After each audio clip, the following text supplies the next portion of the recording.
In this video, I will show you how to go about the making of this two pieces kimono crop top with yoke and a skirt with cut together tail. This is the drafting and cutting, and in the next video I will show you how to sew them. Please keep watching. I am Agnes. Welcome to my channel, Sew with Agnes. Please like, please share, and please subscribe to my channel. I have 3 yards of Ankara fabric and leftover chantilly lace for the yoke. So the 2 yards is for the skirt, so I'll put it aside and I'll work with the 1 yard for the crop top and the chantilly lace. So I'll fold it like this.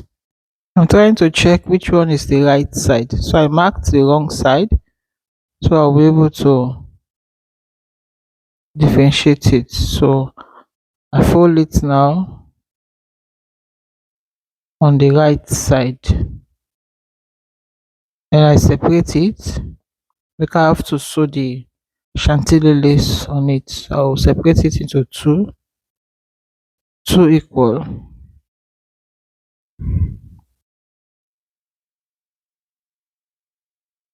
So this is the lace. I've cut it out to the exact length, so I will join it like this.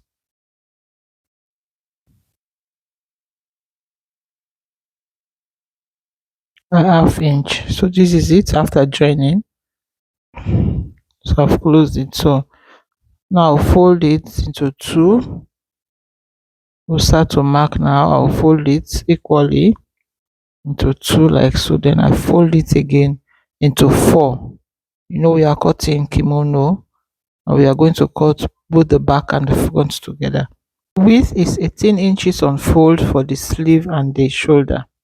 From the folded end, I marked 8 inches, which is half of my shoulder. Then from that 8 inches, I marked 2 inches, because this is a boat neckline. So I have 6 inches for the neck width. For the neck depth, I marked 1 inch for the back and 3 inches for the front. There is no need for shoulder slant, so the shoulder will remain closed. So I'm just confirming what I have is 1 inch for the back neck depth, then 3 inches for the front neck depth. So I marked 10 inches, that is half of my armhole. Then for the length is 20.5 inches, that is half of my length. Half length is 16 inches plus 3, that is 19 plus 1.5, so it's 20 inches, 20.5 inches. So I extended the lines.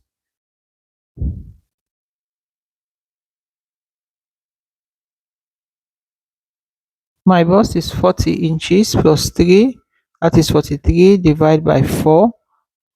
I have 10 3/4. So I mark it on that 10 inches line. Then I add 1 inch for 2 inches for sewing.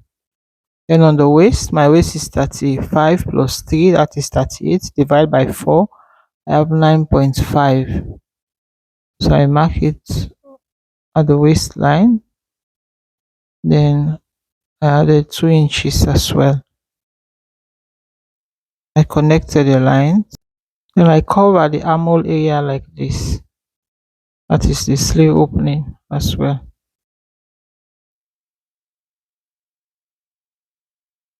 I'll cut out the back neckline first, then the length, then come up like this. So I open it now. I'll cut out the front neckline. I have to align it properly.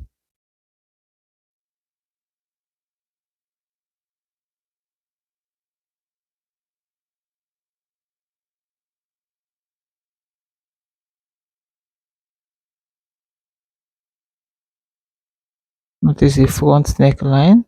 After cutting the front neckline, I'll align it again to cut the 2 inches at the back. That is what I always do for my crop top. I'll go by 2 inches, then I'll connect it the slant like this, then I'll cut it out. Always rest well at the back.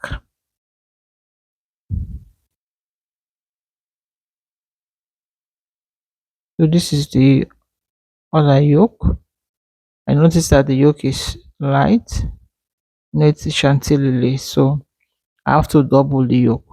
So I'll place the lace like this, and I will align it well.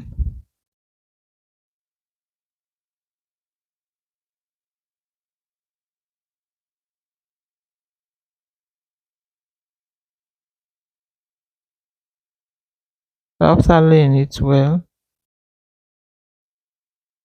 carefully, so I will have accurate measurement. So I will trace the neckline now.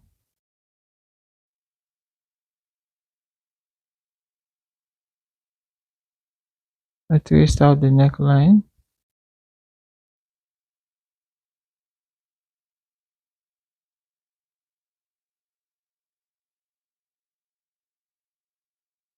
Then I cut it out.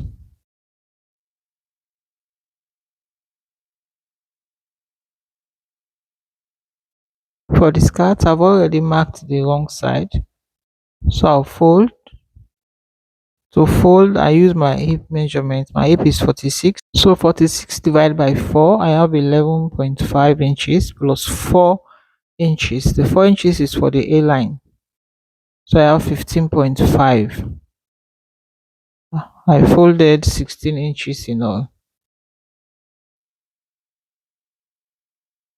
I'm just trying to check for the 16 inches.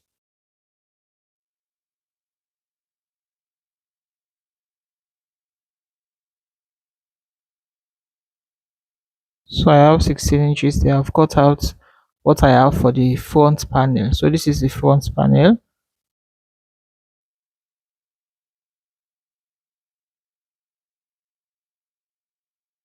From the top, which is my waistline, I marked 9 inches as my hip line.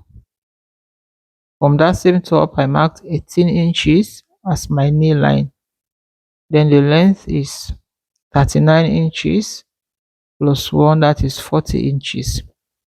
So I have now my waistline, my hip line, my knee line, and the length. So I extended the lines like this.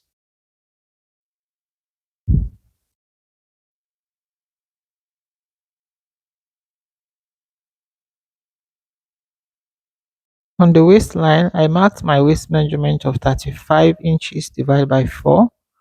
I have 8 3/4. Then I add 1 inch for sewing.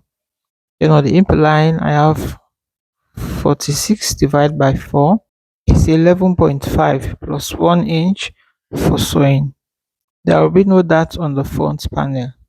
So on the knee line, I reduce 1 inch from the hip line. So I have 10.5. Then the 1 inch for joining. So I'll connect the lines like this using my curve ruler. So from that nail line, I will extend the line straight to the edge like this to form the A line. So I hope you're seeing what I'm doing here.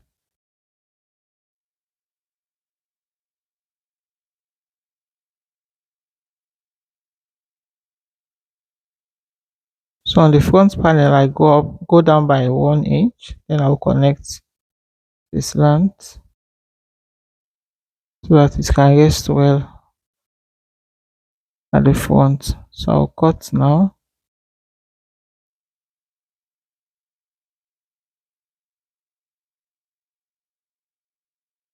On that edge, I went up by 1 inch and connect again.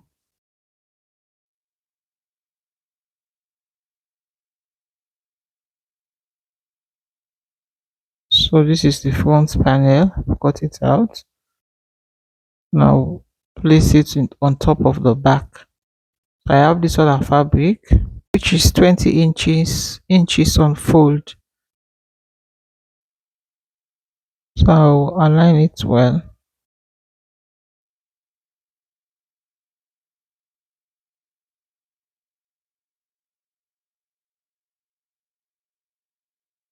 I place the front panel on it like this, making sure I have enough for the tail.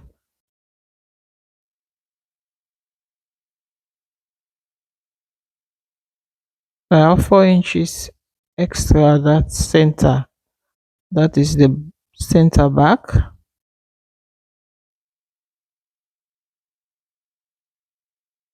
Then I extend the lines now. And at the bottom also I have 4 inches. Yes, 4 inches down, then 4 inches at the center back to form the tail for the A line. So I extended the hip line, the waistline, and the knee line. From the waistline, I marked 1 inch on both sides for the dart and the joining. Then on the hip line, I marked 1.5 for the butt space. Then on the knee line, I marked 1 inch. Then I connect them again like so. And this part is for the dart.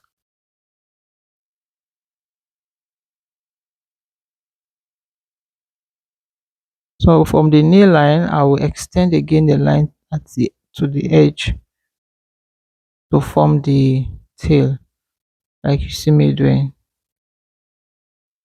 So I extended it like this.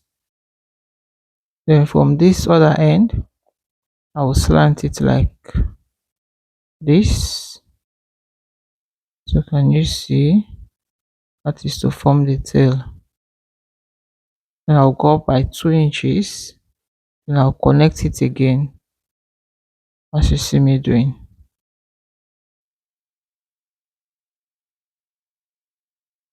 So I'll cut now. Just watch closely as I cut. Cut it down first. Then I'll come up like this. And you see the tail? So beautiful.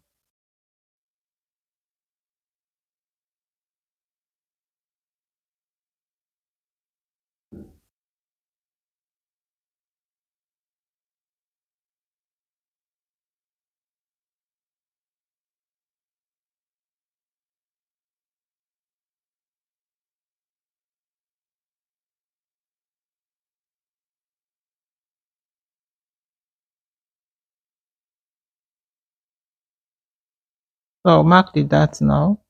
From that 1 inch at the center back, I came in by 4.5 inches, which is half of my bust span. Then I went down again by 4.5. I marked half inch on both sides and I connected it. Thank you for watching, and I see you guys in the next one. Bye bye.